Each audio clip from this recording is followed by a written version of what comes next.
it checks a lot of boxes, Okay. right?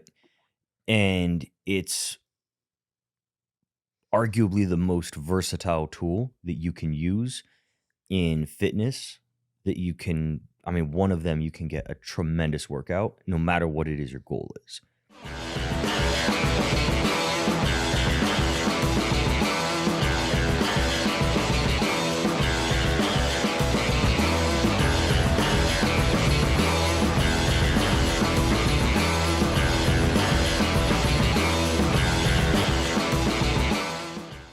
So Ian, Sultan of Strong.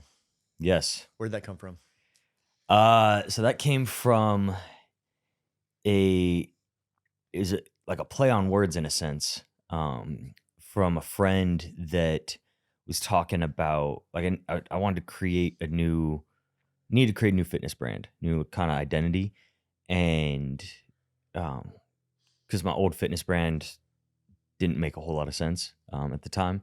It's called Tetralogy, and there's like a whole bunch of it's like a weird fucking word. Sounds and, mathematical. Yeah, exactly. And I'm like, yo, this isn't fucking math club.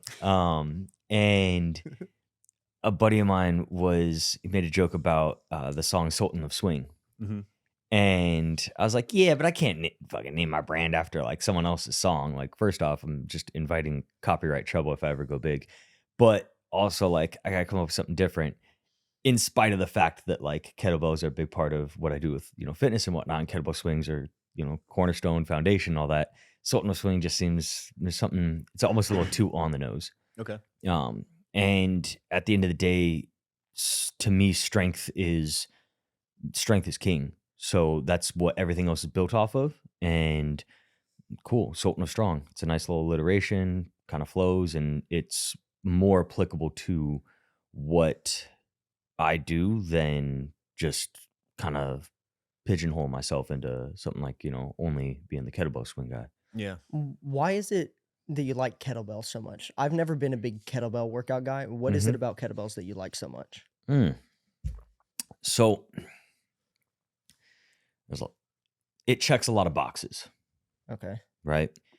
And it's arguably the most versatile tool that you can use in fitness that you can, I mean, one of them you can get a tremendous workout no matter what it is your goal is.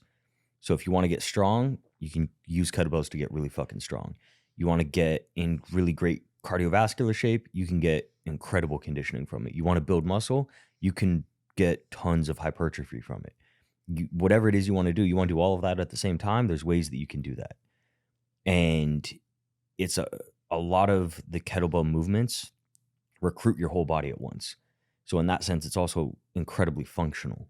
The combination of movement patterns and loading and the ergonomics of it and the biomechanics and everything that goes into it, like there's a whole fucking scientific rabbit hole you can go down, and we'd be here for fucking 7 hours breaking open the textbooks and stuff. Mm-hmm. But the point is, it's simple and it checks a bunch of boxes, because with 6-7 exercises, you can build endless programs. You can constantly chase whatever goal it is, built off of just a handful of exercises, and that's all you got to know, and then you're good. Okay. That's a wrap. Yeah.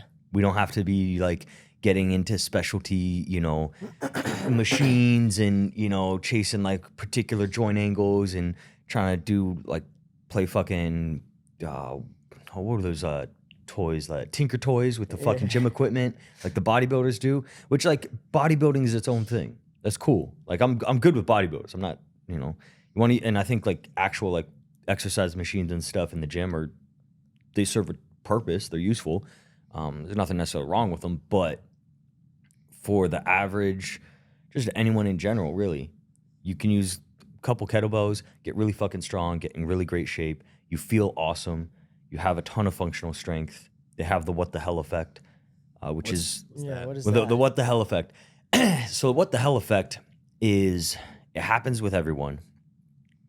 Somewhere between, with my average client, it's somewhere between the 3 and 8 week mark.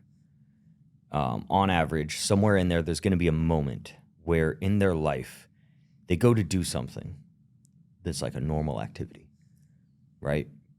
One of mine was I went to Costco, right? And I was picking up a case of water bottles. I just kind of popped it on my shoulder and like popped it into the cart. I'm like, the fuck? That was light as hell. I'm like, let me try this again. Like this something's off here. Because like that big ass case of water bottles, you know, you got 48 water bottles there. It's awkward. You know, you're picking it up off the ground. So like you're bending your spine and everyone's like, oh, you got to drop down and lift with your legs, which is actually like worse on your back, believe it or not. Really? It is. Just because of the leverages. Yeah. The way that if you squat down to pick something up, the leverage on your spine creates more shear force on the intervertebral discs than it does, even if you are semi-flexed. So is it better to hinge more? It's better to hinge, yep. Which is where, again, why the kettlebell swing is a ballistic, high-speed, ultra-powerful hinge movement. So if I'm hinging, deadlifting, whatever over, so it looks like I'm just bending over and picking it up with my back. In reality, I'm loading through my legs. And I'm loading the glutes and hamstrings better because I've been practicing my swings. So I go to pick up this case of water bottles. It's fucking light as hell. I'm like, what the hell was that? Like, where did that happen? How did that come about? And everyone always has that moment where they just realize, they're like, damn, like, I got in really good shape all of a sudden. Like, life is getting easier. I can pick up a case of water easy. I can, we're moving furniture and it's just like, yeah, this couch doesn't feel like shit. Like, it was, all right, cool. What's next? Yeah. And that's the what the hell effect. So somewhere between like generally like around the 3 to 4 week mark for most of them.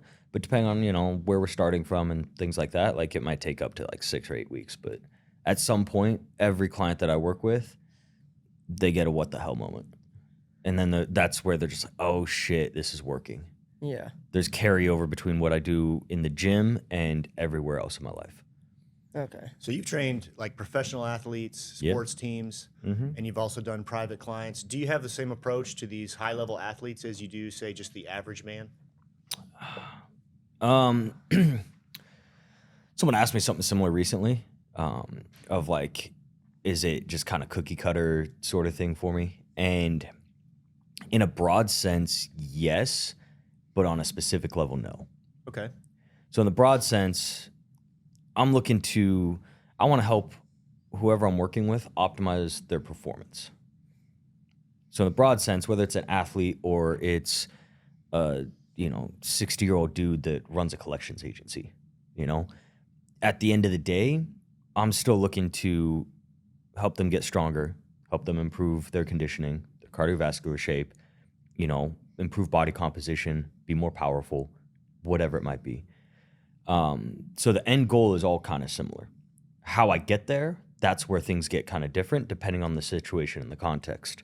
So when I worked at University of Washington and I'm working with the men's crew team, like the program that I wrote for them was heavy on barbell lifts and like Olympic lifts and squats and presses, benching, like big compound movements.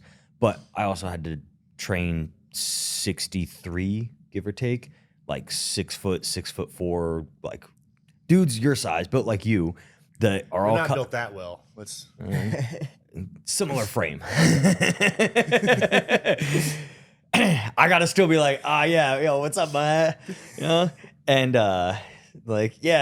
can you spot him? Because I can't touch that. Like, hold on, let me grab something to jump up to this chin up bar. Like, pick your feet up. Like, damn. Yeah.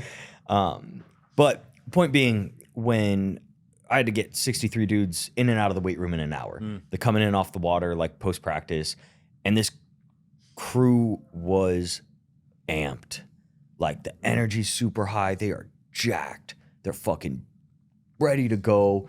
The music's bumping. Like, that's a different program than if I'm working with someone one-on-one, than if I'm working with a soccer mom, Yeah. And at the end of the day, like, I might be doing kettlebell swings with her and doing power cleans with them. It's still an explosive ballistic hinge movement, right? So like the movement pattern's pretty similar. Like similar concept, similar thing we're trying to accomplish. The human body can only move in so many ways. Exactly. So like there's the similarities there, like the concepts and the principles, the overload, like building for strength and power and things like that. Like that's what we want, Yeah, so in that sense, it's pretty similar. But the actual nitty gritty of the implementation is where things get, not dicey. It's where it gets, individualized a lot more. Yeah. It has to get more contextual. Yeah.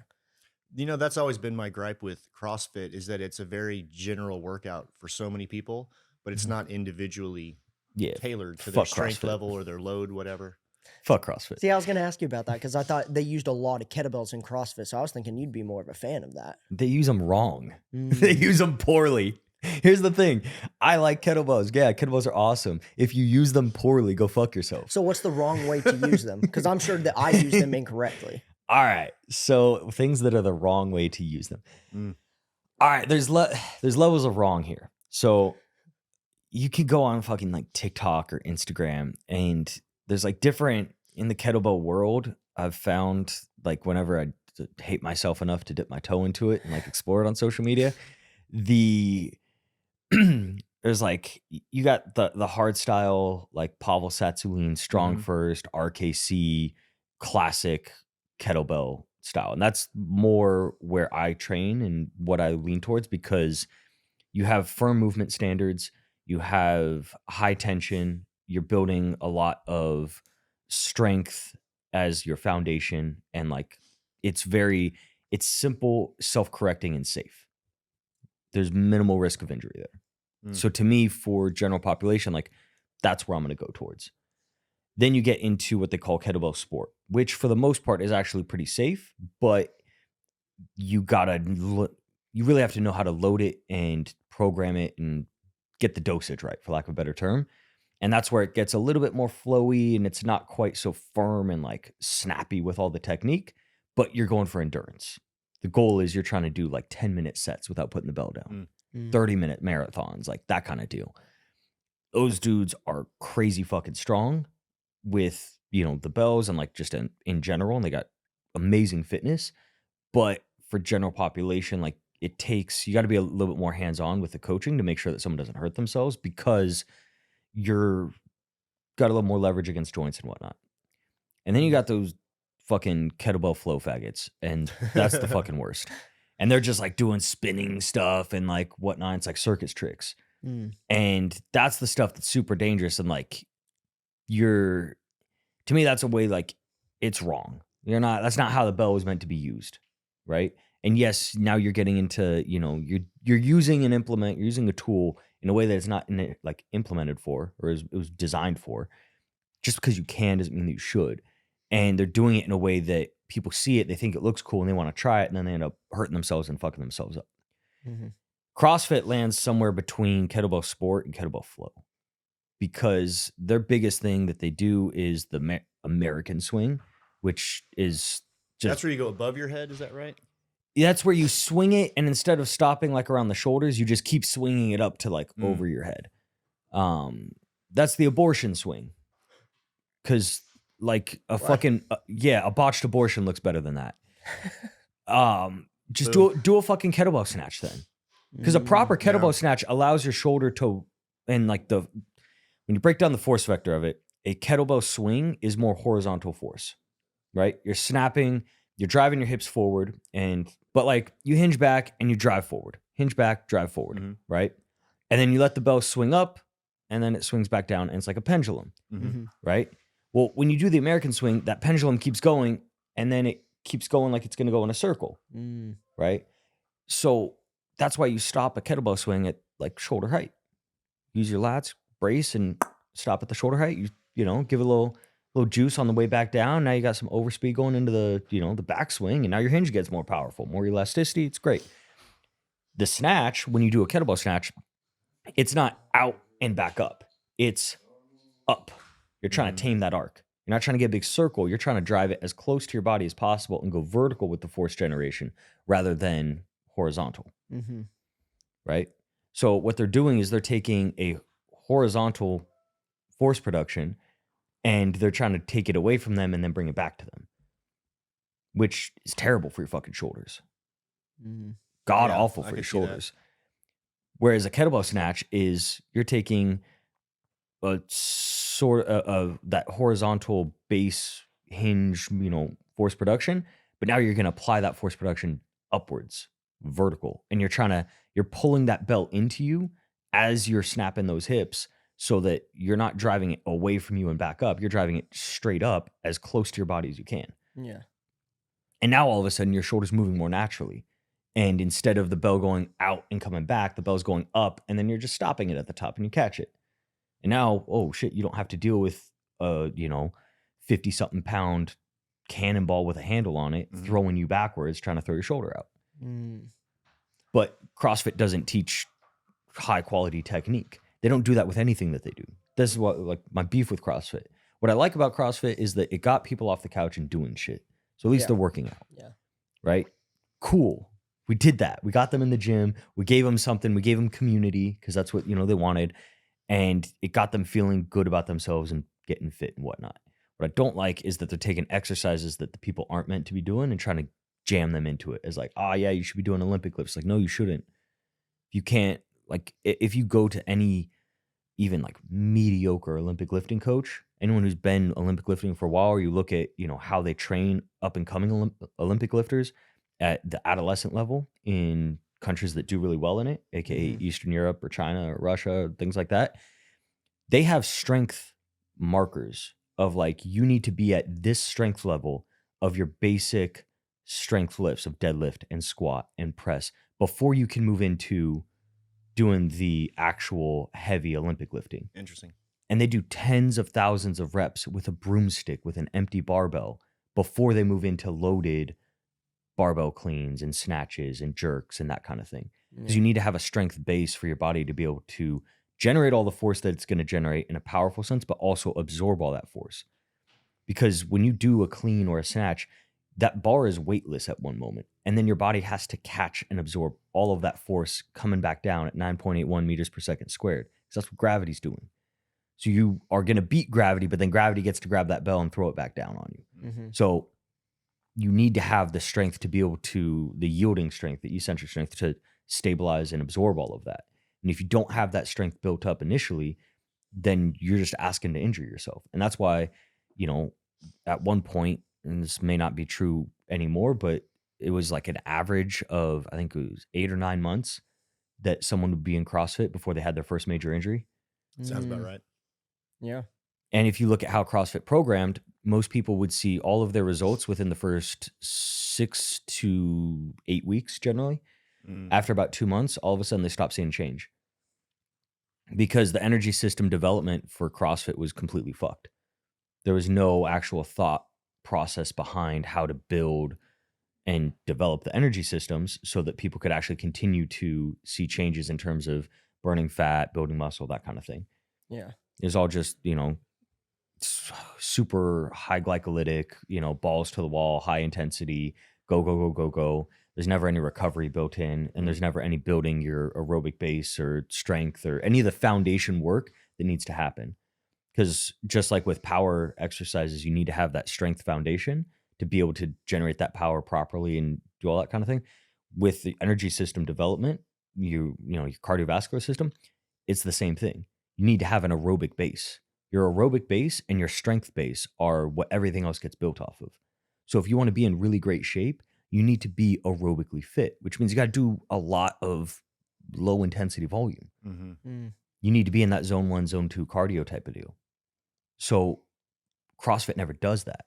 They just go straight for the high intensity, try to, optimize. It's like, cool, you can do that, but you're limiting how far you're going to be able to go because you get about 6 weeks of development in a glycolytic cycle, maximum, before your body's adapted. And like, there's no more, it can't make it the glycolysis process any more efficient because it doesn't have the baseline power of the aerobic base to be there. Oh, that's interesting. Yeah. And I'm getting like super scientific right now with you guys. I can tell because like you're like, holy shit. And I can see the eyes starting to glaze over. So, but this is why, like, again, when I rag on things and, or like I shit on something, I've got reasons behind it. Yeah. And even just like dipping into like the basics of physiology and biomechanics and strength development, like the average person doesn't need to know that, and I try to do what I can to simplify things down of like, do this, get this result, done. You don't have to worry about anything else. Like, I'm gonna make it as simple as fucking possible for you so that you don't have to do the thinking and like be like, holy shit, like aerobic base and this and this. Like, no, I want something that I can accomplish all of that without them having to think about it and know all the intricacies and do all that. It's my job to like move the levers and press the buttons and decide what we do. I'll do that. I got the art and the science dialed in that we'll get where we want to go. You just got to show up and do the work. Yeah. At the end of the day, that's what like most people really want, what they need when it comes to fitness is they want to be able to show up, do the work, see the result. Done. Thanks for playing. Yeah. Yeah. Can people train everyday strength and everyday cardio, or is there a frequency of the two? Yeah, what they do you can. recommend? I have the problem where I want to do something every day, and sometimes everything will be sore, and I know I should rest, but I still want to do something high intensity. It may actually hold me back. I don't know. Seek therapy. No, I'm kidding. No, so being active every day is important, right? I think what people, and I mean, I'm kind of guilty of this too. Like, I feel sometimes you feel a little guilty if you don't train. Yeah. You know, you're like, oh, like I'm being lazy or whatever today, like whatever it is. Realistically, you got to be able to take those days where it's not necessarily an off day, but it's a recovery day. It's a low intensity day. Maybe your training that day is you go into the gym and like you do 20 minutes of mobility work, right? And if you tell yourself, all right, cool, like I'm sore, I'm beat up, like I went hard yesterday, I need some time to recover, I'm gonna go do 20 minutes of mobility work, and you're like, yeah, you know what? Odds are you're probably not gonna end up training that day. Most people won't. Because it's not sexy, it's not fun, it's boring. You're like, oh, this sucks. Like, I don't want to like go do like a warm up and some yoga or some shit. And like, most dudes don't want to do that. Most people in general don't want to do that. So you end up taking the day off anyways. But you can train high frequency. You kind of have 3 levers you can play with. And to super simplify it down for you guys, you got 3 levers. Please. You got your volume, which is like your overall workload. You have the intensity, which is relative to your own maximum effort, right? So the intensity of the effort. And then you have your frequency. So you can break it down to you got low, medium, and high, right? Those are the 3 settings for the 3 levers. And if you go high volume and high intensity, you got to go low frequency. Yeah. If you go high volume, medium intensity, you can maybe go like medium frequency, occasionally bump it to high, but you gotta kind of feather the clutch if it were. You want to go high frequency like every day? Great. Your volume by nature is gonna have to be at medium, pretty much, right? You could go low, but like it's tough to manage. Like it'll sneak up into medium. Yeah. Right? It might even go to high really easily, but that means your intensity can't go high. Because if you're pinned out at high all the way across the board, something's gonna break.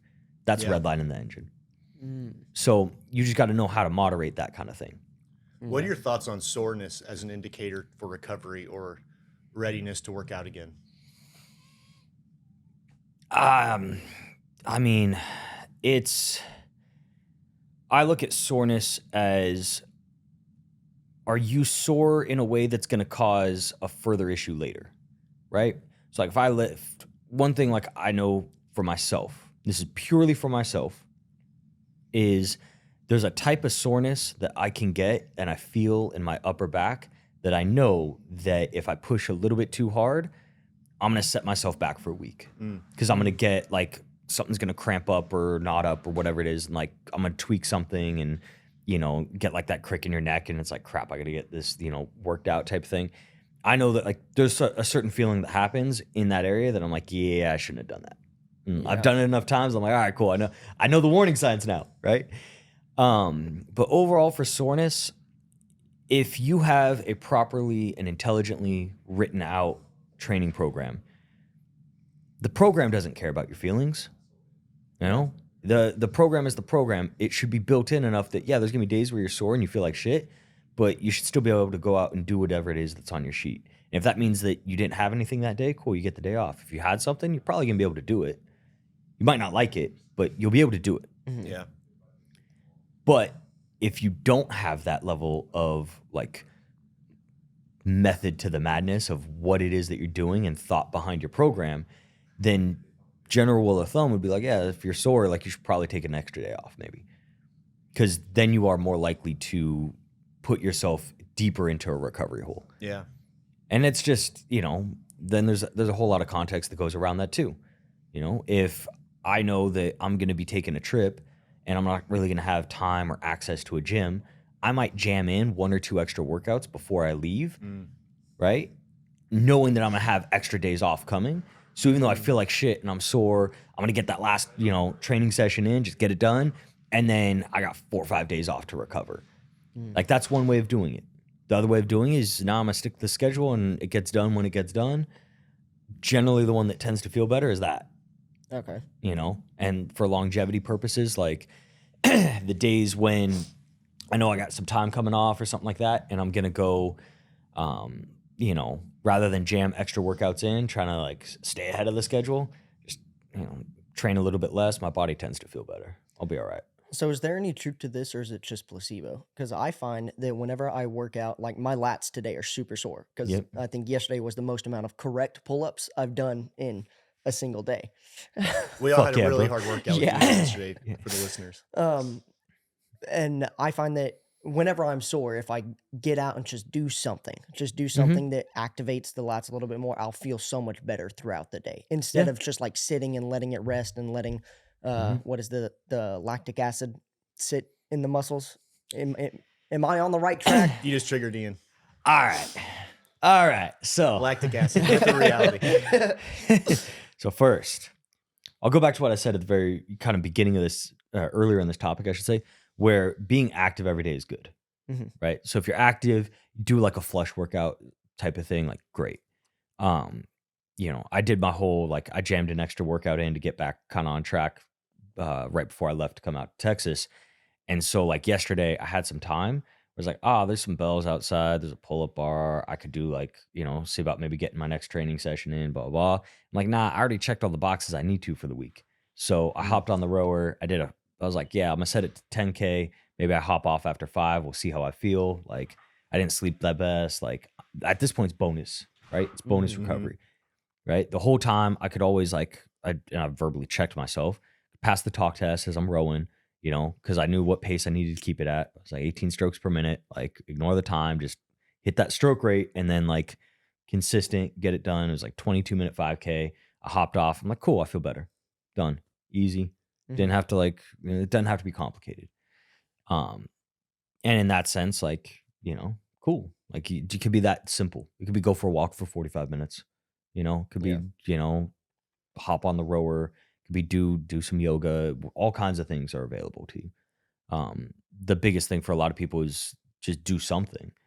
If you're like, again, being active is good, and active will help with that recovery because it does get your body moving, and you get to work a little bit of that cardio and that base level that we mentioned, and it does flush the system.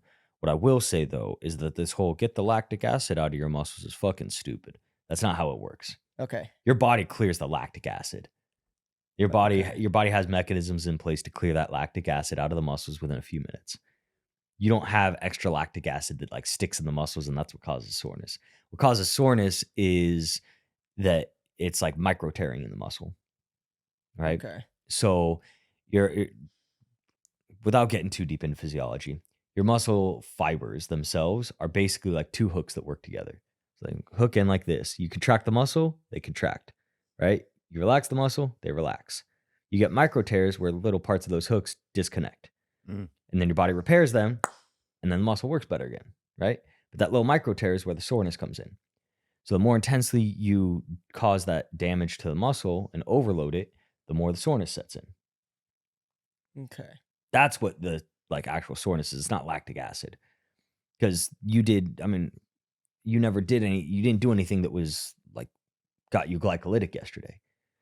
Right? Because what was like, again, you mentioned your lats. What was the biggest, like longest set of pull-ups that you did? Like how many reps? 10 at the very beginning. At the very beginning. Yeah. Right? Okay, so 10 reps of pull-ups takes you what, 15, 20 seconds? Yeah. Yeah, that's not long enough to get into glycolysis where you have lactic acid left over. You got to be working for like 30, 40 seconds. And that was one set, right? Yeah. Yeah, but then by like the end, what did it drop down to? 2. Okay. 1. 1. Okay. Yeah. Right? So it's not the lactic acid that's causing the soreness. It's the overload on the muscle and the overload of tension on the muscle because, as you mentioned, you're doing them correctly. You're changing the technique in a way that it's adding more tension. So now all of a sudden that increase in tension is increasing the demand on the muscle, and that's where the soreness comes in. So where do you see fitness going in the next, 5 to 10 years? For who? I would say for the average consumer. Okay. For the Instagram crowd. For the Instagram crowd, okay. If I were to guess, I would say that fitness. Now, there's some bias in this because it's not just what I guess, it's also what I hope. What I hope is that for the Instagram crowd in the next 5 to 10 years, fitness simplifies. I would like to see it come back to a place where people are focused on the basics and being healthy and like less of the showy, like wild high intensity shit that you see on Instagram and more just like take care of your body, be strong, be fit, like keep it simple, keep it moving. That's a wrap. That's what I would like to see. And I think that there's going to be an element of that does start to grow because people are feeling more and more time impacted, and they're also like, by and large, like at least in America, like incredibly unhealthy. Yeah.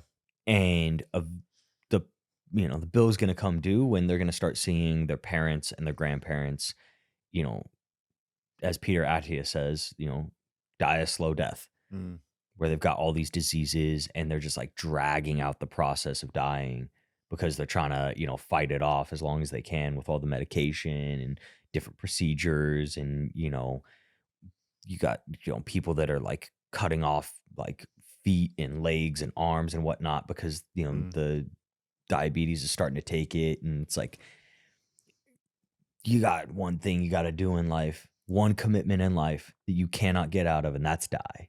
That's the only guarantee. You don't even have to pay taxes. You'll go to jail. Life sucks, but you don't have to. But the one thing that every single one of us has to do at some point is die. That's the one bill that comes due. Yeah. And you can either drag it out and make it slow, or when you know that the check is on its way, just fucking sack up and own it. And that's the way it's going to be. Yeah. Right? And when you don't take care of your health for years at a time, for long chunks of your life, all you're doing is you're inviting a very slow checkout process. That's what you're like moving yourself closer towards. And I genuinely think that as people, or at least I hope that as people start to see that long checkout process take place with the older generations, that it's a wake-up call to the younger, the 30s, 40-year-olds that are like, oh, fuck, I need to get my shit in order. I don't want to end up in a nursing home or an assisted living facility.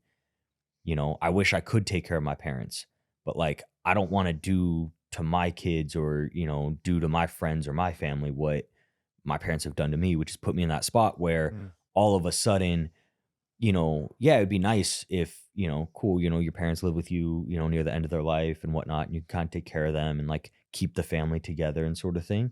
But if you don't have the time to be round the clock care and they require that because their health is so poor, like what does that do on a psychological level?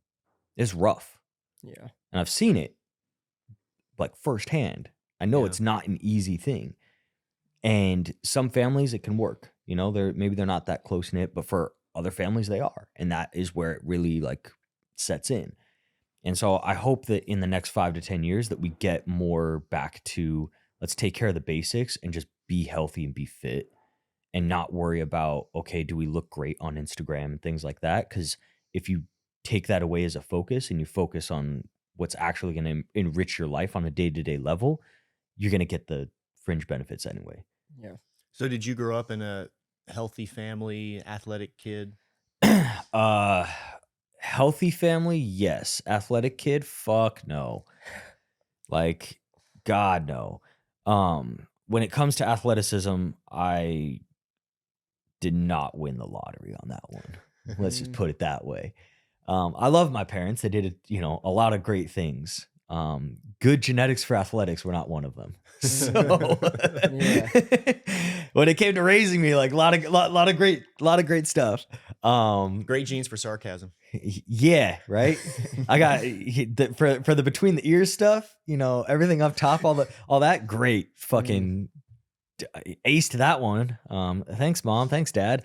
Actually like turning that into physical performance, go fuck yourself. Like that's basically what they said. Yeah. So did you not do sports and stuff in high I school played or college? sports. Oh yeah, of Okay. course. So literally I think the only mainstream sport that I haven't played, I've played a lot of niche sports too. The only sport I never played was football. Mm. But growing up, first sport I played was hockey. I learned how to ice skate at a young age. Played basketball. Got kicked off the soccer team. Played baseball. Got into like X Games, and so like fucking got into skateboarding, BMX, rollerblading, dirt biked a little, fucking streetboarded, which nobody fucking knows what that is, but it's imagine a skateboard, but you strap your feet in. Oh shit! Sounds Is that safe. the one where people are Yeah. just like going down these like bomber hills and stuff? No, so it's a 3-piece board. So Interesting. Oh, is it like fuck? swivel? yeah, it swivels. I think I but- may know what you're talking about. So it's not the swivel board. So it's got straps. So you strap your feet in, right? And so your feet are each on their own board, and then the foot plates, or the footboards, have like skateboard brackets on the bottom of them, and then you have one piece of wood in between them that links them together. Crazy. Yeah. So I did that for a little bit. You look it up, it's nuts to look at, but it's like how you practice like surfing or snowboarding, like when you're not. Okay. Which I've snowboarded, like Mhm. I got into martial arts and whatnot. Like, so I've done a lot of sports. On a technical level, I'd like to say I'm decent at it, Mhm. but on an athletic level, no, fuck no. I got Yeah. I got good genetics for good cardio, and that's about it. Yeah. But as far as growing up, like my mom was super health conscious about like food and all that kind of stuff. So yeah, in that sense, like I did grow up pretty, blessed and, having her teaching me that kind of thing. I didn't always listen, for a good chunk of my life. I was like, yeah, but Mountain Dew Code Red is delicious. So let's go. Yeah. I lived 2 blocks away from a 7-Eleven. So that was like kind of my, like, that was like our thing. Like on the weekends, you get your allowance and like, all right, cool. We're going to ride down to the 7-Eleven, get a Slurpee and, Exactly what I did as a kid. get an Abba bar and, yeah. So yeah, I definitely, I developed a sweet tooth as a kid. Didn't serve me well considering that, not physically gifted for it, but is what it is. Live and learn. So yeah, no, I was definitely, my mom was very much like, yeah, like, we're going to eat salad every night, with Wow. dinner and, eating healthy and like making stuff more from scratch and, Yeah. not getting fast food and eating out and that kind of thing. Yeah, and you just don't see that anymore. No, for the because it's, most part. bro, it's so fucking inconvenient. Yeah. It is. I mean, you break down the process of making dinner, man. It sucks. Mhm. Like, unless you have a love for cooking or, that kind of thing, and you can develop that. But like the average person, you break it down, like you gotta get food, go grocery shopping, right? And then depending on where you get your food from, like, Is it good? is it not even, is it good, but like, what are you getting? Are you gonna get like Campbell's condensed soup and like some fucking ocean spray juice because you think that that's healthy? I mean, it's not. It really isn't. And to get the stuff that is actually healthy takes a little bit of effort to like prepare it in a way that is still going to be healthy and enriching. So that's effort and that's time that people don't want to spend, because you get home from work after 8-9 hours, you're working an office job, boss is a bitch, like whatever. You don't want to fucking stop at the grocery store and that's one more thing you got to do. Then you got to go home and you got to put the groceries away. And like, there's no unwinding time, there's no downtime because it's already 6 o'clock, 7 o'clock maybe, depending on your commute. You got to prepare everything and then you got to cook it and you eat at like 8 and then you got to do the dishes and clean everything up. Like, it's a process. I get it. Yeah. And when you could just fucking grab your phone and Uber Eats and Yeah, I Food's was gonna here. say it's so much easier just to go grab McDonald's on the way home. Yeah. But I feel like that's just one of those things. Like you got to sacrifice some time and some bullshit in order to be like the healthy version of yourself. I don't look at it as sacrifice. You got to invest.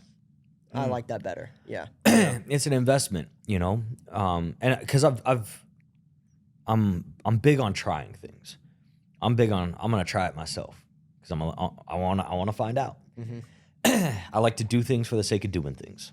So I've done the whole I refuse to cook for a while. Didn't set me. I mean, okay, it set my bank account back, but like it didn't like set me back health wise tremendously.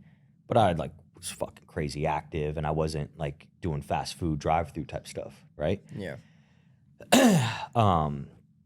But I've also done the part where I've like cooked for myself and all that kind of thing, and I've cooked for myself poorly, where like you know I didn't know what the fuck I was doing. It tasted like awful, and I've developed a better palate and better eye for technique and flavoring and things like that.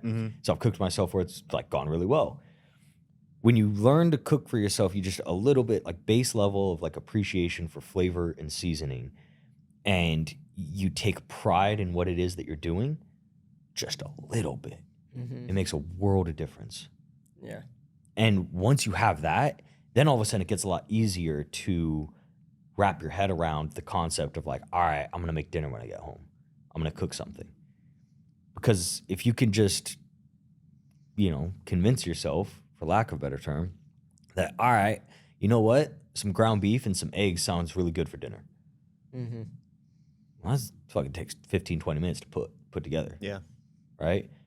And you got some like potatoes in the fridge, that, you cooked up earlier in the week, like throw that in there and you got yourself a hash and there it is, Thanks for playing. Throw a little hot sauce on that bitch and, Good to go. we got some banging dinner. Let's go. Yeah. And it could be that simple. And it's, again, you got flavor, you got fucking all the macronutrients. It's healthy. Like, cool. Check the boxes. Done, son. And you got to invest enough to get to that point where you're that committed to like, all right, I want to be healthy. I want to take care of myself. I take enough pride in my own life that's where I want to go. Because that's really what it comes down to, is that people have disassociated their own self-respect and pride in themselves from their health and their body. You got, as I think Joe Rogan calls it, you got one meat wagon that you get to ride for the entirety of your life. So like someone's physical appearance matters simply because that is an outward expression of how they value themselves internally. And when they've made that disassociation and they don't see the association between I'm healthy and I look I look vibrant, I'm fit, I'm active, and they don't see that their physical appearance and physical shape is the outward expression of their own internal self-worth, that's where the problem comes in. Because if you have that pride and you realize that, like, yes, if I look like shit, it's because I'm telling the world, I value myself to look like this. And once you've made that decision, like, okay, I want to look better than this. I want to, be the best version of myself. I want to invest in myself and take care of myself so that when I'm older, when the day comes, that the Reaper comes knocking, cool, son, hop in the car, let's go for a ride. It's a wrap. We're not dragging this out. We're not fucking doing the whole like, all right, well, like what pills can I take to, make sure that like it doesn't happen yet? Or like how long can I extend my life? I'm like, well, what's that quality of life gonna be? Yeah. And that's where Peter Attia had a great way of breaking it down of like long death versus slow death. Or sorry, not long death. It's short death versus long death, I think. Yeah. Type of thing. Where it's like, you're going to die quick or, you're going to drag it out. Which one you want? Yeah. So I think if you take enough pride in who you are as a person, you have enough self-respect, that the investment in just learning some basic skills to take care of yourself and take care of your life makes a lot more sense. And then you can start to have, you play around with it and, some things, yeah, you might outsource. You might do a meal prep service. Okay, cool, fine. But like, are you going to do like a meal prep service? Or is your version of, meal prepping like, yeah, you know what? Like, let's go grab some fucking, a bag of frozen chicken breasts from Walmart. Like, is that better than fat like McDonald's? Sure. Is it much better? I don't know. Yeah. Right. Yeah. But like, again, what you eat, what you put in your body is just, again, another expression of like the pride that you have in yourself. If you're willing to feed yourself shit food, okay, that's the value that you're telling yourself that you put your health at, your own body at. Yeah. So, yeah. And you coach a lot more than just fitness with Next Generation Gentlemen. Yes. Can you tell us a little bit about Next Generation Gentlemen? Yeah, I was gonna ask, is fitness, like health and fitness, like one of the primary things that y'all teach in there, or is it just a little bit of everything? No. So like, I mean, I shared kind of the course, Mhm. some of the course outline with you guys. We got a 12-month strength and conditioning Yeah. program in there. I saw that. So like the guys that have been in there for a while, they're on their, like, some of them are on their second cycle through that. Wow. And like I was talking with one of them yesterday, and he's like, yeah, I can't wait for April. Like, I got 10,000 swings coming up. He goes, I'm gonna bump the weight up this year. I was like, nah, use the same weight but go one-handed. He's like, what? And I was like, dude, it's gonna be awesome. Because I wrote it in a way where it's recursive and it's cycled and phased out in a way that they can continue to like go through it, and then when they hit the beginning again, you can just go a little heavier, do it a little quicker, and like you could still make adaptations and gains, and like it's a program for life if you really want to. You just have to convince yourself that you're not bored on it. But yeah, so fitness and that kind of thing is a small piece of what we teach in there. We have it broken down into kind of two. Right now, it's broken down into two main pillars, and then our electives. And so the two main pillars are personal excellence and social skills. And personal excellence, like the strength and conditioning and the fitness stuff, isn't even in the personal excellence. Personal excellence is all about the internal relationship with yourself and what it is that you're telling yourself, and how your brain works and your mindset when you go through the world. So what is it that you're doing, on a personal level to be the best version of yourself? And what are those habits? What are those, mindsets? How do you, again, your internal dialogue? Social skills starts to get into taking everything you do in the personal excellence of who you are as a person, your fundamentals of, not what you look like, but really who you are at your core, the fabric of your being, and now relate that to other people. And how do you go out and socialize? And how do you build relationships? What kind of relationships are you building? What does that, look like? What goes into all of that? And then the electives is like, we just got to call it electives because there's so much to life. There's so much to life that you can learn, and that like we can break down on such a granular level that it's a grab bag of how deep do you want to go. However deep you want to go, odds are we're going to meet you there and we can go further, but it's, it's up to you. Yeah. I think that's one of the coolest things about your content in general is you go to such a targeted level of self-improvement, from the bedding you buy to the way you set up your bathroom, your wardrobe. Yeah. How do you find these areas? To your water, man. Your water. We have a module, Yeah, that's right. Water 101. Water 101, which is like, all right, cool. So you drink water. Great. Is it filtered? Right? What kind of filter do you use? Right? Because we know that there's all kinds of like particles and, different wastes and things like that get through into like tap water. Certain cities have, like, I live in Vegas, and Vegas has some of like the fucking nastiest like tap water in the world. Not in the world, in the States. Not quite as bad as Flint, but like it's brutal. Like, I looked it up, and there's like I think the level of, it was like arsenic and uranium or something like that was like there's like the microparticle level, and like Vegas was like 300 times like the recommended microparticle level. Like, it's still within the healthy range that you can drink it, but like you're looking at it, you're like, just because it says this doesn't mean like I want who to. Who deemed the healthy limit of uranium? Yeah, who fucking knows, man? Who knows? All I know is every time I've looked up fucking tap water ratings for Vegas, it's terrible. Not good. It's not good. And we got like lots of like mineral hard water and stuff in Vegas. So one of the best things is the new place I moved into has a water softener. And like the difference when you take a shower with a water softener It's crazy. Dude, I'm like, am I getting the soap off me? Like, why is my skin so soft? What the fuck? Like, yeah, no, like bringing it down to that granular level. Like, what kind of water filter do you use? You know, are you filtering your shower water too? Because your skin absorbs a lot. You know, what, like, again, and how far do you want to go? You know, how kind of anal retentive do you want to be? You want to just throw a water filter on the house? Like, we go down to that level because for some people they really want to, and you know, whatever it is that matters to them and is, you know, kind of their jive, you know, like what their jam is, like, we want to meet them there.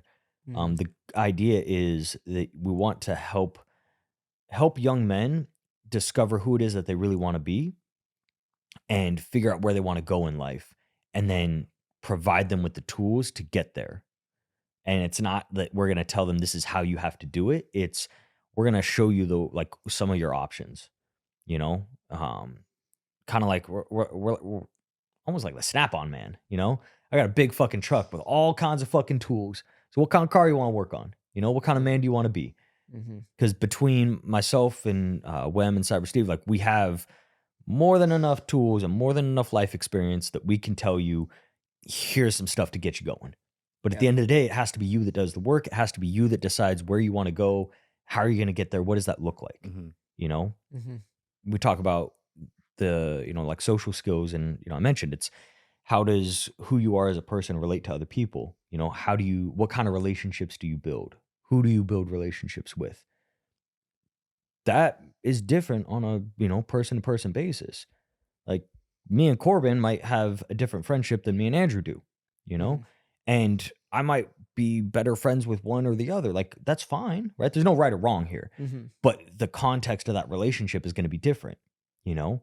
And that's different than how my friendship and relationship is with, you know, say like someone like Wem, you know, where like we lived together for a while. So we built that friendship in a completely different context than how I might have a friendship with one of you guys. Right. But I'm conscious of that. And I know that, like, if I'm meeting someone for the first time and I'm figuring out, all right, do I want to be friends with them? Where do I want this to go? Like, what kind of relationship is this going to be? I have to determine that for what Mhm. that looks like for my life. And that's just like, again, like one kind of piece of it where we can go deep on it. We can go really fucking deep. But at the end of the day, it's how deep are you willing to go, you Yeah. know? And wherever it is that you're willing to go, trust me, we can meet you there. And we can make sure that, like, you're going to have a good experience and enrich your life as a result. And that's really what we want it to be. Because some guys don't really care that much.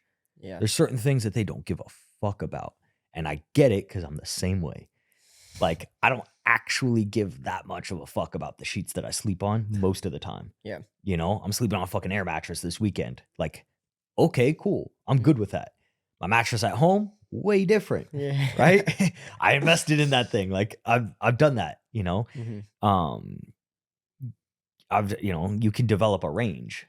You know, just because you can go deep doesn't mean you always have to, but like, it's developing who you want to be as a man, and it has to be a very personal, you know, journey for yourself. Yeah. We can provide support and guidance, but we can't make the decisions for you. We can just offer as many tools as possible. Yeah. Did you have brothers growing up? I do have a younger brother. I was about to say, because you remind me of like the older brother that's giving you brotherly Yeah, advice on yeah. like flirting with girls and working out and Mhm. just basic hygiene and fashion. Mm. Did you learn that from mentoring your younger brother? No. Yeah, so me and my brother growing up, I mean, I do love my brother. We didn't have the best relationship because we're very different people. Mhm. And so with that, like, he is very, like, both of us are everyone in my family. You know, talk about genetics. My dad and I joke about, like, you know, who got what gene from who.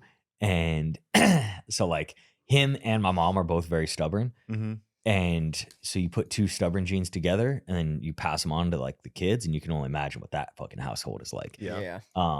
You want to talk about, like, Chaotic. no, like, absolutely stationary. Really? Nobody fucking budges. Huh. Are you kidding Nothing me? gets done. Bro, when I was in 4th grade, I didn't want to wear a sweater to church one Sunday because it was itchy. When it was all said and done, I didn't go to church that day. I didn't leave the house for 6 weeks. And I couldn't watch TV for 2 months because I was grounded. Because me and my mom had a fucking old school fucking playing chicken with one another. All right, fine. No TV for a week. Okay. No TV for 2 weeks. Okay, I'm still not wearing it. No TV for 3 weeks and you're grounded for a week. And then extended that out. But it took like 45 minutes, an hour. Like, yeah. We go to the fucking trenches in my family. That's how stubborn everyone is. This is not chaotic. Ain't nothing moving. Nobody will fucking budge. So me and my brother are both very stubborn. Like, everyone's hard headed. Like we have like our way where you do things. So like you give 2 fucks what I had to say about something. Like that's really what it was. Yeah. What I learned early on was, and I think my parents taught me some of this, and some of it was just figured out on my own or intuition, whatever. I realized that like there was a need for mentorship. There was a lot of stuff that I wanted to do in life that I needed to learn from someone. And so I had a really close relationship with my grandpa on my mom's side growing up, because I would go down there most of the time of my own free will. There was a point where my mom sent me down there for a while because she didn't want to have to deal with my shit. Not sweater wearing, Oh, this was like fucking 10 years later, man. Ain't shit changed. That was when I was in like 4th grade, 3rd grade, 4th grade, something like that. Yeah. That like the sweater incident happened. Yeah, I was a teenager when it was like would have been 14, 15 at that point. So like 6, 7 years later. Yeah. I was like, yeah, you know what? I can't deal with you on a day-to-day basis. Go live with your grandparents for a little bit. Like, get the fuck out. Here's a train ticket. Bon chance. Kick rocks, kid. I'll see you next month. So did you get a lot of your mentorship from your grandpa then? A good amount early on. Mm-hmm. I would ask him about like his business and stuff because he's very successful. He built his own business in California in the golden era in like the 60s, 70s, 80s, and was very successful, sold it off, retired, I had a nice big house, like great life, great kids, the whole thing. By all intents and purposes, like he did it right. He really did. So there's a lot to learn there. But I realized as a kid, I was like, okay, cool. I want to learn more. Like how do I become more like you? And then, we'd go and we'd have, fish tacos for lunch and like hang out and whatnot. And as I got older, I realized, okay, cool. There's more stuff that I want to learn that he can't necessarily teach me because it's not, kind of his field. So where can I go learn that? Go find someone I can learn that from. And so I've had a lot of mentors along the way that, I just have this kind of tendency that like, cool, I'm going to, we're going to hang out and I'm going to talk with you. And along the way, I'm going to start to pick up kind of your vibe and how things work and how you see the world and what it is you do. And I can start to learn more and more of that until great. I'm the sponge that's soaking up all this knowledge. And then, I like to learn things for the sake of learning things. I like to do things for the sake of doing things. Over time, that turns into, people start asking me for advice. I'm like, well, this would be how I would do it. And then it works. I'm like, oh shit, maybe I'm kind of good at this mentorship thing. And, kind of fell into it. So that's more how that came about, was just going out and wanting to learn for the sake of learning. And then I got all this, all this knowledge and experience that I've kind of built up in a relatively short period of time, in my opinion. And there's actual utility for it. So cool, let me help it out, Yeah. Yeah, but there's an art for people to find a good mentor, because I've always been a big believer in you need to listen to the people that are doing things that you want to be doing. So like a lot of, I'm not telling people not to listen to their parents, but I'm saying like if you live on a different wavelength and you want more for your life than your parents ever did, like maybe taking their advice on some things isn't the best idea. Maybe you need to find the people that are doing those things and listen to those pieces of advice. Yeah, for the most part. So like you need to listen to the people that are doing the thing you want to do. Kind of. Okay. I say kind of. Because just because someone's doing something doesn't mean that they can teach you how to do it. Yeah. You see that with fighters a lot. Great Big fighters, time. not great teachers. Well, athletes in okay, general. yeah. Athletes in general. The best athletes tend to not be good coaches. Nowadays, I would say in the next 10 to 20 years, you'll start to see more retired athletes that are becoming more successful as coaches, because for a while, in order to be a great athlete, like top tier athlete, you just had to be a good athlete. If you were athletic and you had the genes for it, you could perform at the sport. Then it became, all right, cool. Now everyone here at the highest levels is athletic, and where do we get our edge? Everyone's looking for the edge, right? Right. And then you get into like the steroids and all that kind of stuff. But the other edge is you get into things like film study. You get into things like tactics and technique, strategy, right? And now all of a sudden the coach matters, right? Yeah. Why do you think that there's a handful of coaches that have churned out, there's only like a couple like MMA coaches that have churned out multiple champions?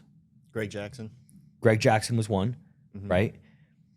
Firas Zahabi was another. Yep. Trevor Whitman. Yep. Right? And like the list falls off. There's a lot of coaches that have coached a UFC champion, but very few have coached multiple. And even fewer have taken someone from contender to champion. Because that's the real mark. If you can take someone from contender to champion, because Greg Jackson will get credit for George St. Pierre, right? But GSP was already GSP. He was a champ before he worked with Greg Jackson. He just got that much better when he worked with Jackson, right? John Jones went from contender to champion. Yeah. Right? Holly Holm was already a kickboxing champion, and I'm not saying like Greg Jackson's not a great coach. I think he is. But my point is there's very few in martial arts that can take multiple contenders to champion status. That's the mark of a great coach. Yeah. Yeah. I always say if you're going to, when you study great fighters, they may or may not be intellectually as proficient as they are physical. But when you study great coaches, there's no great coach that's not almost a genius. Exactly. In his craft. Exactly. And that's the difference. Because look at the greatest coaches out there and how many of them were actually good at the sport themselves.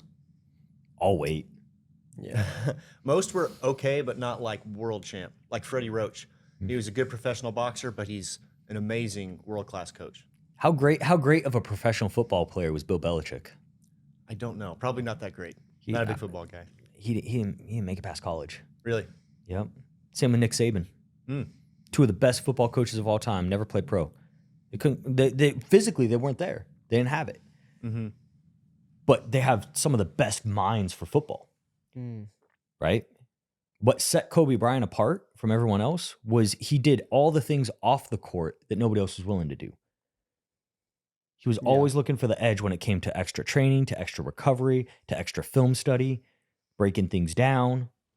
And now that's why I think in the next 10 to 20 years, as more of the current crop of high-level pros retire, they've got more and more of the Kobe Bryant tendencies, the film study habits, the recovery habits, all the in-between stuff beyond just being a great athlete and like you could perform at the sport, that then they can translate that and turn that into great coaching. Yeah. Because Kobe Bryant was actually a legit, like he was turning into a great coach after he started, like even when he was playing, but after he retired, he could coach because he'd done all that background work to become a basketball IQ genius. And so when you're looking for a mentor, you need to find someone who's actually skilled at being a mentor, not someone who's just skilled at that activity. Just because someone like struck it rich and got big in business doesn't mean that they're necessarily going to be a great coach for how to do that for you. Yeah. Just because someone is in great shape and like looks the part doesn't mean that they can actually do that for other people. Like if I'm looking and I'm evaluating who's going to be a good trainer, I want to see their client list. I want to see how long has someone been with them and what does that person look like now and what did they look like 6 months ago, a year ago, 2 years ago. Yeah. I've never taken that into consideration. I was always like, okay, let's just listen to the people that are doing what we want to do. I never thought about, well, some people just can't coach. Some people just can't teach. Bro, there's fucking 22-year-old millionaires that fucking made millions of dollars off of fucking shit coins in crypto. Yeah, they can't teach that. What are they going to do? Teach me how to be good with finances? Oh, you're going to teach me how to get rich, huh? Because you won at the fucking crypto casino? Go fuck yourself. Yeah. Like, that's not it. That's not it. Like, again, there has to be, it's got to be method to the madness. There's got to be a system. There has to be some actual intellectual behind it. And that's what goes into being a great mentor. You got to be able to film study yourself and like understand like where you can improve.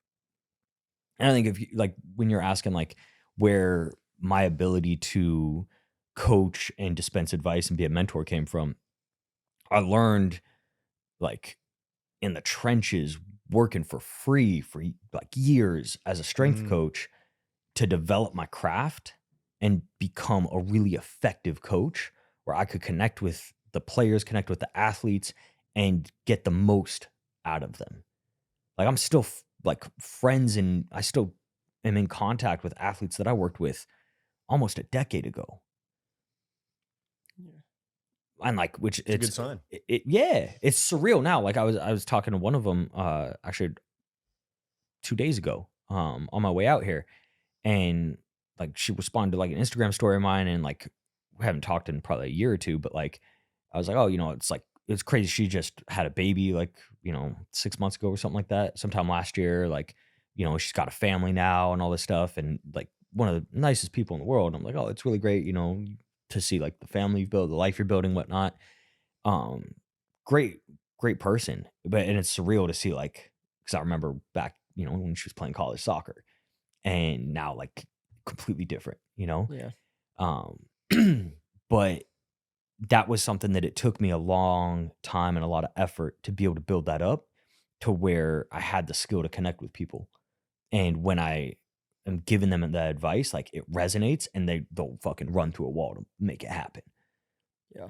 And that was where that translated outside of strength and conditioning to just all kinds of other things. Just in life in general. Yeah. Yeah. So we talked a lot about relationships with mentors and friends. A big one now is relationships with women, dating. What is your approach to dating to your clients and mentees? So it's a big open-ended question. a gigantic open-ended question. Let's unravel some of that. Honestly, I think the first thing is like it starts with yourself. Like, and not all that fucking cliche, like, oh, you got to be a high value man and to find a high value woman and blah, blah, blah, blah, blah. Like all the fucking, whatever podcast jerking off and shit. Like, no, it's more than that. You actually have to know who you are and what it is you want, and then like go looking for that and put out the right signals that will attract that, like, the Fresh and Fit, they have a great model for making money. Great model for making money. Tons of, because everyone just loves the fucking drama. They love the fucking like clickbait and all this kind of stuff. Yeah. Whatever podcast just fucking copied it and, just changed the layout. Fucking what they do, film it in Santa Barbara instead of Miami. Yeah. Like, all right, cool. Dope new color scheme. But like at the end of the day, like Fresh and Fit at least had like some other stuff beyond just like the dating thing. But that's where like everyone watches for that. That was the niche. That was the niche, and they blew that up. But it's like, yeah, if you want controversy and you want clicks, like cool, get, trash quality people on there. That's all it is. They're getting trash quality chicks to show up, and they're not getting like tons of like high value, high quality dudes. They're getting, like there's a decent amount of grifters and like fucking posers and stuff that show up. They're just basic ass dudes that have tons of theory but can't actually back it up in practice. Yeah. And for as much as I say, like, if you want like a good, good mentor, you have to like find someone who understands it. Part of that is, when it comes to dating, like you got to look at like, okay, well, what do your relationships look like? On a personal level, not just who are you dating, but like, what is the dynamic of your relationship with that person? What's the dynamic of your friendships? Because if you're going to sit here and like give me some fucking sermon about intersexual dynamics and, the fucking red pill this and whatever that, like, you better have your shit on lock. Yeah. And if you don't, like, I don't really give a shit what you have to say. You can have a couple good sound bites, a couple good, techniques or tactics, But if you don't actually know who it is that you are as a person and like how to attract what it is that you want into your life, then what are we doing here? What's the point of this? Mm-hmm. So that's and on that subject, like that's something where my co-instructor slash, very good friend, business partner, whatever, Wem, is by far the king. Really? The king, without a fucking doubt. Like, he is the absolute best dating coach in the world. Bar none. Bar none. No, like, you're not gonna it's not even close. And the amount of stuff that he's put out there as far as like coaching or products or content, whatnot, is like scratches the surface. Really? Really. He legit can talk for hours and hours and hours without saying anything new, with zero, having to repeat himself and constantly drop just fucking sauce. People And that sign up for Next Gen Gentlemen, do they have access to that? so we do the social skills stuff there. If you want to like get deep into the dating stuff with Wem, you got to go to thedatingarts.com. Gotcha. Because that's his, like, kind of how my bread and butter niche is, Sultan is strong and like the fitness stuff. That's him with the dating side. Okay. Okay. So there's like, again, you join Next Gen Gentlemen, there's a great strength and conditioning program and a great like foundation there. You want to branch out beyond that, like that's a different thing. But it's the basics of what you need to be successful, and then you got to choose your own adventure and go find it. You want to get deeper into the fitness stuff, cool. We do that somewhere else.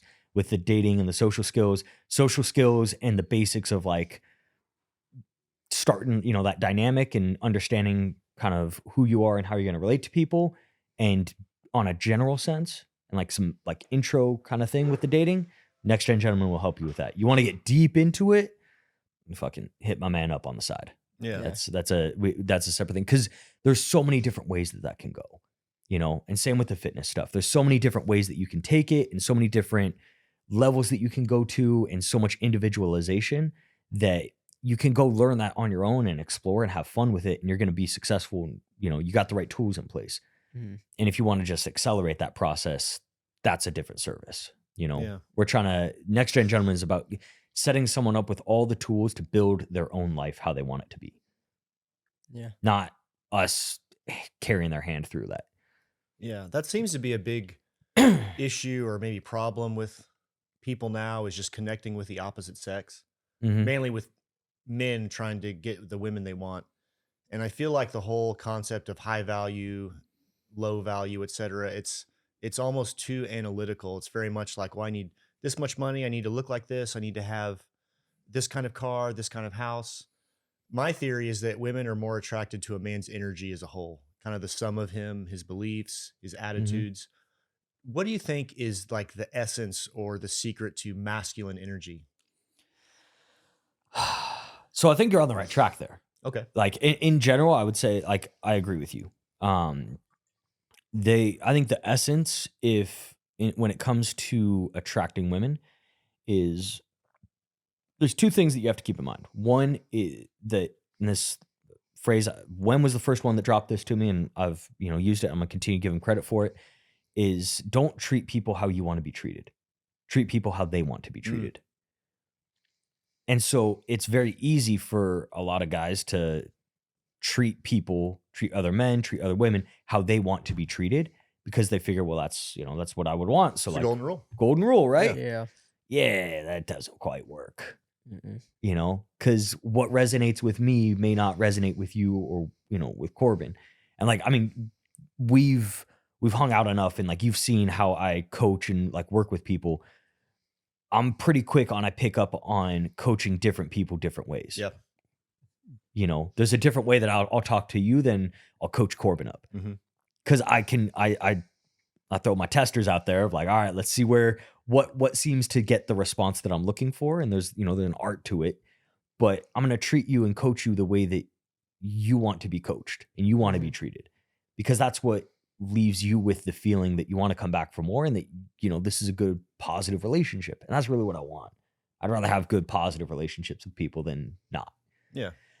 So you have to be able to understand how to treat them how they want to be treated.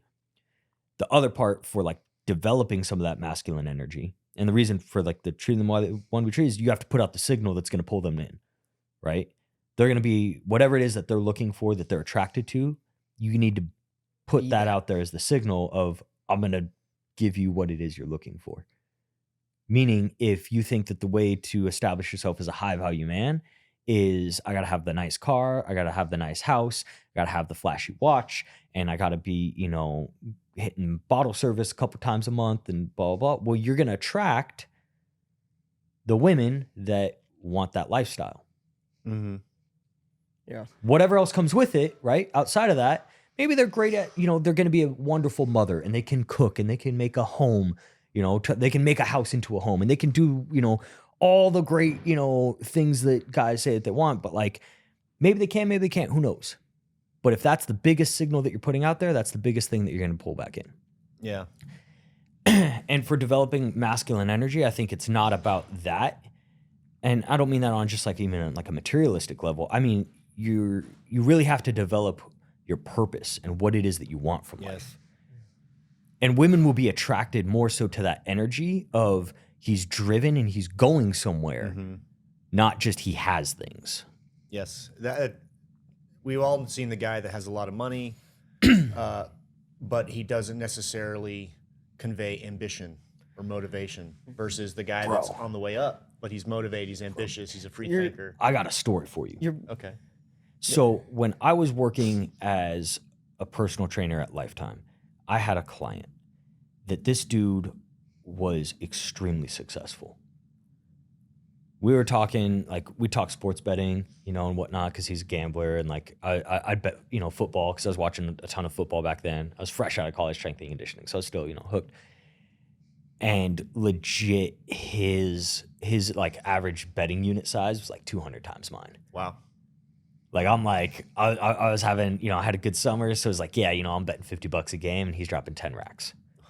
He has so many loyalty points built up at one of the casinos from his sports betting that he could literally stay in their top suite for a month off rewards points alone and not spend a dime. That's cool. Yeah. Like ate for free every week at the steakhouse because he just had points to burn, like kind of deal. Yeah. And he told me one time, he's like, yeah, you know, I just did my taxes. It was a down year, you know, finally finished paying off my last alimony of $3.3 million. But, you know, I only made like 900 last year. And it's like, damn, right? Only made 900 grand after taxes.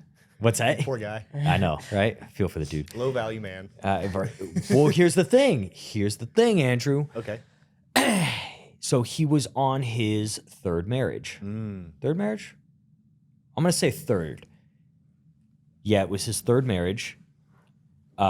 He had just finished off paying like, you know, 3-point-something million plus the house in California to his second wife.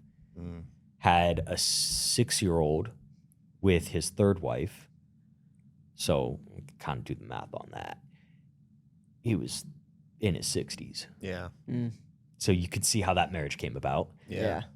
And I remember going into Christmas, he had bought a Birkin bag a couple months prior. He was going to save it for Christmas. And in like late November, like around Thanksgiving, she like fucking was giving him a bunch of grief about something. It was like early December, I think, about going up to the cabin in Mount Charleston. She wanted something like, you know, and he had like some other engagement got kind of in the way, so he couldn't be there. And she was fucking like giving him a bunch of shit, giving him a bunch of grief. And I just remember him like, oh, I mean, if she's still being a bitch at Christmas, like I'm not going to give her the bag. I'll just hide it in the garage and save it for her birthday. I'm like, dude, you're making fucking, he's got multiple businesses, could drive whatever car he wants, doesn't worry about money whatsoever. He's got, you know, a young son that he like, you know, plays with and, you know, has a great time, beautiful house. He's got a, you know, good looking wife. But he was so miserable in that relationship that was like where he was at. So like he didn't have that drive and the ambition anymore, even though he was successful as an entrepreneur. Yeah. He built multiple successful multi-million-dollar businesses. But that energy like wasn't the same anymore. Yeah. Yeah. He was a passenger at that point, and it was miserable for him. I see that with guys with really, really handsome or really nice bodies is they look good, but they don't have the confidence. And a woman will respond to a confident man who's comfortable in his own skin, maybe more so than the guy who's objectively more attractive. That's because they don't know who they are. Their identity is tied up in one thing. Money or muscles or something. Exactly. Yeah. Right? Yeah. I mean, when we were at lunch yesterday, and I befuddled one of the dudes. I was like, all right, without telling me your name, where you're from, or what you do, who are you? Most guys have no answer for that. Their identity is tied up in their job and their material possessions. Yeah. That's it. Yeah. Maybe their physique a little bit. They don't have any depth beyond that. And if they haven't done any type of work to figure out who they want to be and what they're going to be beyond that, then yeah, they have no purpose. They have no drive. They don't have that energy. That's what sets them apart. It's really actually knowing who it is that they are as a man, not what they do. And that's where, like, yeah, you want masculine energy that's going to attract women. You got to have that. You got to have that passion. You got to have that fire in you. Yeah. You have to have a mission in life. Yeah. It's like selling yourself as an IPO in the stock market. It's like, where are you going to be in the next Yeah, so kind many of. years? I mean, a chick she'll sign on for a dude that has potential and drive. And she'll ride it out for a while. And those women still exist. That's the thing. That's what Fresh and Fit and whatever podcast and stuff have fucked up with their whole high value metrics. So they think it's a checklist. Yes. They think it's a checklist for like On what it both is that they sides. do on both sides. On both sides. And what ends up happening is you turn it into a checklist and now you get like conditional relationships. And yes, every relationship is conditional to some extent, blah, blah, blah. Yeah, whatever. Shut the fuck up. The point being that there's still ride or die women out there that, if they'll ride with you if they know that, like, all right, this dude is a blue chip prospect. He's gonna get it out the gutter. Yeah. He's on his way up. There's upward trajectory and potential with him. And the thing that, like, where it gets hairy for a lot of guys is that they think to attract her, they have to portray like they've already made it. Yes. But if they portray that, then they don't know that she's ready to, like, slum it up with you too. You don't know if she will. Yeah. There's a kind of, I don't want to say it's a standard rule, but it's like, it's a concept of men never go backwards in beauty. Women never go backwards in lifestyle. I've heard something similar to that. So like, dudes don't start dating uglier chicks than they've already had. They Very typically rare. don't want to go backwards sexually to a girl that's less adventurous in bed. Exactly. They don't want to go backwards in that. So, and women, once they're adjusted and accustomed to a certain lifestyle, they don't want to go backwards. Meaning once you've presented that, anything less than that, now it feels like they're with a loser. But if they've been with you from the jump, now there's built-in gratitude for how far you've come together. Yeah. Yeah. What does a good woman bring to a man's life? I don't know. What does he want? Yeah. That's a good question. Yeah. Like that's the thing. Again, your version of what a good woman might bring to your life is different than mine, different than Corbin's, different than whoever's going to watch this, different than fucking Fresh and Fit or whatever. So yeah, that's a how long is a piece of string type of question. Yeah. Yeah. Yeah. Well, you have a lot of stuff going on right now. Where do you see everything in your life going in the next couple of years? Like 4 years down the road, where do you see it being? Up. Things go well, we're going up. Yeah. Moving on up. I think that in the next few years, the goal is grow the Sultan Strong business, grow Next Gen Gentlemen, a couple other projects that I'd like to see grow as well, with due time. Yeah. And, really start to see,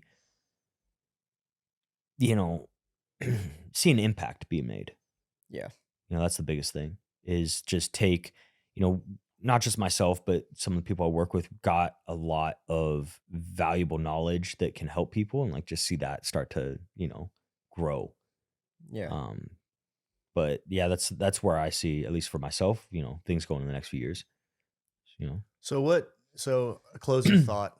If Yeah. you could give just one thought or one piece of advice to, let's say like an 18-year-old kid who just got out of his parents' house and he's finding his way in the world, other than joining Next Gen Gentlemen, obviously. Yeah. You said he just got out of his parents' house? Yeah, he's 18. He's got his first job. He's entering the dating Yeah. market. He's entering the job market. Why'd you leave your parents' house, bro? Okay. Yeah. Here's the thing, like, for an 18-year-old, 20-year-old, 22-year-old, man, just fucking embrace the suck. Mm. Make, you know, I said invest earlier, but like make some sacrifices now when you're young, man. If you're 18, 20 years old and like you're watching this, like live at home if you can. Save your money up. You know, don't worry about like, oh, I got to get my own place and like, you know, so I could bring chicks back, blah, blah. You'll be okay. You'll be fine. It's a little tougher to get laid. You can still do it.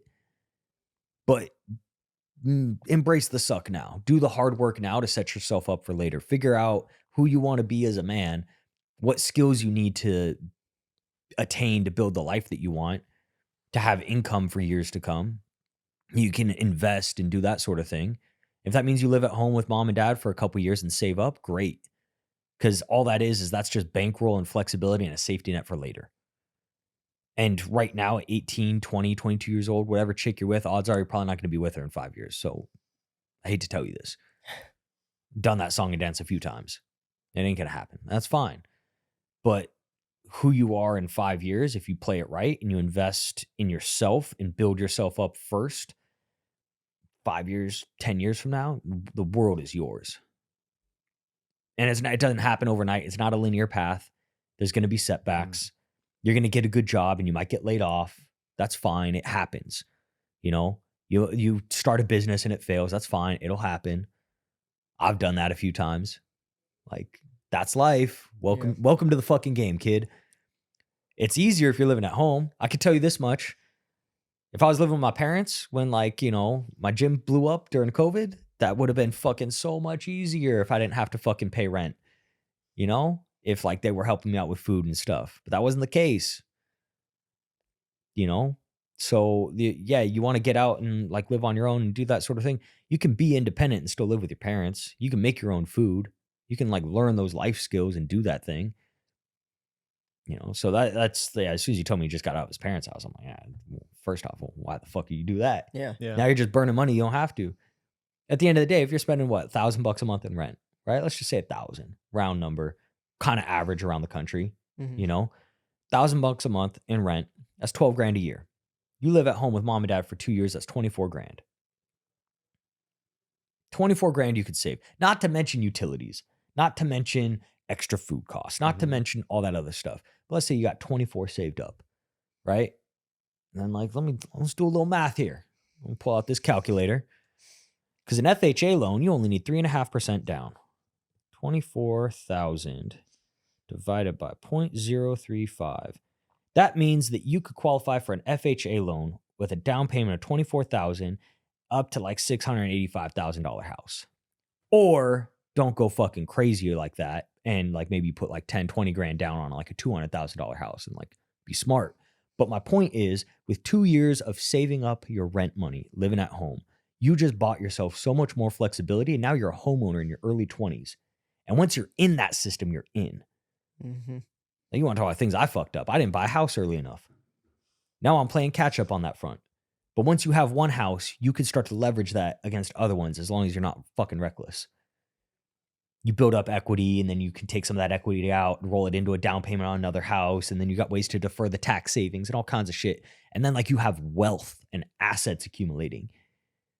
But if you're an 18-year-old kid right now with access to the internet and the ability to like make money and learn a skill, learn a trade, learn anything that you can fucking build a business or build actual like financial sovereignty with, fucking 4 years from now, you could have 3-4 houses. You're renting them out. You've got or you could have a crypto portfolio, investment portfolio. There's all kinds of things out there.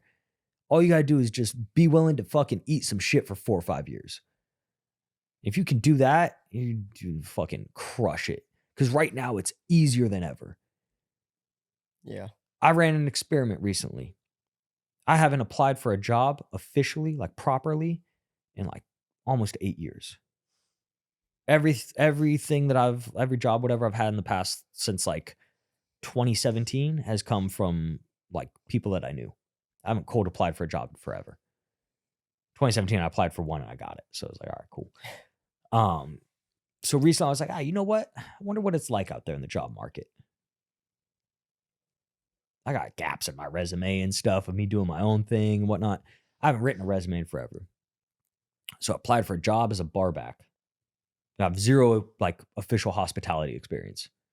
Like I worked in a pizza shop fucking 10 years ago. Mm-hmm. That's it. Like no real hospitality experience. I applied for a job as a barback, wrote a resume for the first time in forever, showed up for the interview. I'm the only person, there's one other person that were wearing a jacket. He was interviewing for like a assistant manager position or something. I'm showing up for a barback. There's bartenders, servers, whatever. Nobody's dressed like professional. And I was just wearing chinos and a blazer, like not like full suit, tie, any of that stuff. Like they said, oh, bring a resume with you, like a printed out copy. They specified printed out copy. Okay, cool. I printed 3 because I figured I'm gonna meet multiple managers while I'm here. Right? A third of the people there didn't have one. There's dudes wearing jeans and a flannel t-shirt, like flannel shirt, untucked. Fucking, they got their keychain hanging off their belt loop type shit. Wearing sneakers, like ratty ass sneakers. Like dudes had zero business being there. Like this is unprofessional as fuck. And granted, it's an entry level position that I was applying for, but there's other positions that were there, like, you know, because it's a new place opening up, so they're doing their whole fucking open interview type thing. The bar has never been fucking lower. It's so easy now. I got hired on the spot. I fucking didn't even interview with the other managers. The first one was just like, yeah, you're in. And yes, I get it. I can talk and like I can, you know, do the thing when I need to and, you know, turn it on. But like there were so many guys there that were still like getting looks that 10 years ago wouldn't have. Yeah. Mm-hmm. They were getting told, just go print off a resume, come back another day or come back later. We'll still interview you. Yeah. It's like that fucking low. So if you can eat shit for 4 or 5 years nowadays and like sacrifice and grind as a young dude, you're gonna be so much further ahead. That's the real deal. Whether you join Next Gen Gentlemen or not, whether you work with me, whatever it is you do, if you do nothing else but just learn how to fucking get ahead, get uncomfortable, sacrifice, deal with some stuff you don't want to have to deal with, life gets so much easier for you. You'll have so many more moves available. Sometimes you got to take 1 step backward to take 10 steps forward. Dude, easily. Like this is one of those like knowing what I know now. Mm-hmm. Like knowing what I know now, I would have fucking done things so differently, and not just like, oh, I would have bought Bitcoin back in 2019. Like, no, I would have fucking, I would have bought Bitcoin back in 2010 when it was like 20 cents. Like, go fuck yourself. Of course I would. Who wouldn't? I'd save up all my fucking lawn mowing money and all my pizza money and just fucking throw it into that shit. No, I would I would, if I could do it all over again, like I went and got fucking 2 college degrees that like I learned more working in the weight room than I ever did in a classroom. I got blackballed at my, in my master's program because like I knew more than the teachers. And so like me being me, I couldn't resist sometimes. Outshine the master. Yeah. You gotta be careful with that one. You start telling people dumb shit when it comes to working out. And I'm like, nah, that's not how that works. So, but like I learned biomechanics from like fucking one of the biomechanics professors that like graduated from Harvard and was part of the like committee or Olympic like committee and case study for Oscar Pistorius on whether or not he could compete in the Olympics because he had a competitive advantage with his fucking Blade Runner thing.